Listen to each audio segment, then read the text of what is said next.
दोनों पति पत्नी की तरफ से नव वर्ष की हार्दिक शुभकामनाएं एवं बधाई और आशा करते हैं कि आने वाला नव वर्ष 2022 हमारी कांग्रेस पार्टी के लिए एक बहुत अच्छी खबर लेकर आए ताकि इस प्रदेश का विकास बहुत बुलंदियों तक पहुंच सके। इन्हीं शब्दों के साथ पुनः आप सभी को नव वर्ष की हार्दिक बधाई एवं शुभकामनाएं।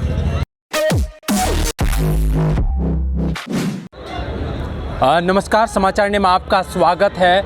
हरिद्वार की राजनीति लगातार बदल रही है राजनीति का स्वरूप और बदल रहा है राजनीति का वर्चस्व। मेरे साथ में हरिद्वार से एक नेता हैं जिनकी पत्नी जिला पंचायत भी है और साथ ही इस बार दावेदारी है आपकी जवालापुर सीट से। कहां से चुनाव लड़ने जा रहे हैं, कहां की दावेदारी आप कर रहे हैं, क्योंकि कांग्रेस के आप नेता हैं, पुराने नेता हैं, क्या लग रहा है इस बार? सबसे पहले आप सभी को नव वर्ष की हार्दिक शुभकामनाएं एवं बधाइयाँ हो। भाई साहब, लगभग पिछली 3 योजना से मेरी लगातार दावेदारी विधानसभा जवालापुर से ही है। लगातार अभी तक 2007, 12 और 17 तक मैंने अपनी पत्नी श्रीमती बरखा जी से ही लगातार दावेदारी कराई थी विधानसभा की। लेकिन इस बार विधानसभा जवालापुर पे हम दोनों पति पत्नी ने ही अपना आवेदन पत्र किया है और दावेदारी की है। बाकी तो जो पार्टी तय करेगी, हम पार्टी के फैसले के साथ रहेंगे। हम पिछली बार ही पार्टी के फैसले के साथ में ही है, लेकिन अपनी हमने दावेदारी मजबूती के साथ की है। अच्छा, कांग्रेस इस बार हरीश रावत जी है और गोदयाल जी है, दोनों मिलके इस बार पार्टी में कहीं ना कहीं एक नया स्वरूप आया है।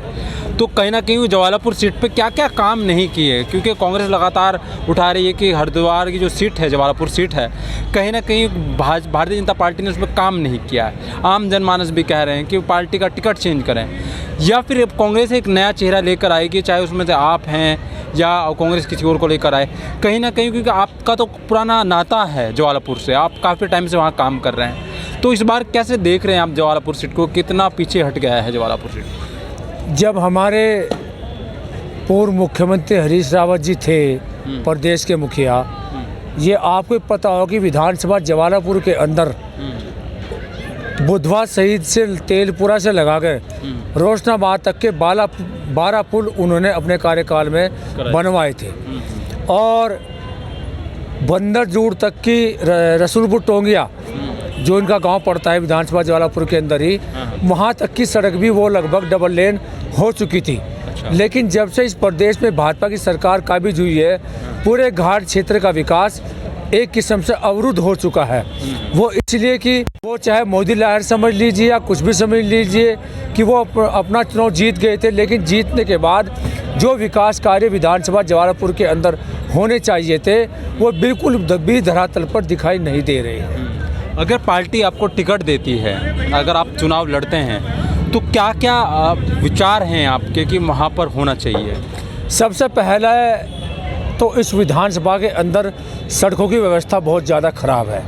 वो इसलिए कि पूरी घाट क्षेत्र जो है, पूरी जो बेल्ट है विधानसभा जवालापुर एल शेप में है, जो छुटलापुर के पास खेड़ी सिकोपुर से शुरुआत होकर तेलपुरा को निकलती हुई सीधी वो बहादुराबाद को निकलती हुई बोडेडी कासमपुर तक पहुंच जाती है। तो एक शिवालिक बेल्ट के नीचे विधानसभा जवालापुर आदि है, लगभग 55 गांव में पड़ते हैं जो घाट क्षेत्र के हैं, जो पूरे ही नदियों से घिरा हुआ पूरा विधानसभा का क्षेत्र है। मतलब एक गांव चलोगे दूसरी नदी आ जाएगी, दूसरी का गांव पार करोगे तीसरी नदी आ जाएगी।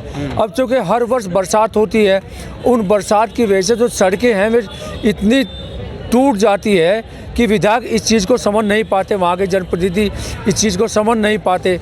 रही मेरी बात जिला पंचायत सदस्य, मैं उसी विधानसभा के मजादपुर सचिवाला सीट से हूँ, जो बुग्गावाला के अंतर्गत सारे गांव पड़ते हैं। उसमें एक जिला पंचायत सदस्य अपनी हैसियत के अनुसार जितने कार्य करा सकता है मैं कराए हैं, लेकिन वहाँ के जो सांसद है, विधायक है, उन्होंने उस पूरे क्षेत्र पर विधानसभा जवालापुर पर कोई फोकस नहीं किया है। और मैं समझता हूँ जो हमारे माननीय सांसद निशंक जी हैं कि मुझे तो कहीं नज़र नहीं आएगा उनका कोई कार्य वहाँ पे धरातल पे कोई दिखाई देता हो कार्य उनका। तो क्या अभी जो किसानों का मुद्दा था, कहीं ना कहीं भारतीय जनता पार्टी ने वो भी वापस ले लिया, क्या उसमें लाभ मिलेगा कांग्रेस को? क्योंकि जो बीजेपी से लोग आ रहे हैं छोड़ के कांग्रेस में, हरिद्वार से ज़्यादातर लोग आ रहे हैं, क्या लगता है? अब जरा देखिए, अभी जो बाई इलेक्शन पूरे देश के अंदर हुए हैं, 3 विधानसभा 1 लोकसभा सीट वो हार गए हैं और उस एक झटके ने ही उनको ऐसा झटका दिया कि उसका 440 वोट का जो करंट था वो एकदम टैक्स कम करते ही पेट्रोल डीजल पे 12 रुपये तुरंत कम हो गए। और दूसरी बात यह है कि जो तीन कृषि काले कानून थे उन्होंने सरकार ने जो वापस लिए हैं वो उत्तर प्रदेश के साथ साथ जो 4 राज्यों में चुनाव है उनको देखते हुए मोदी सरकार ने तीनों कानूनों को वापस लिया है। लेकिन अगर सरकार ये समझती हो भाजपा की कि हमने 3 कृषि कानून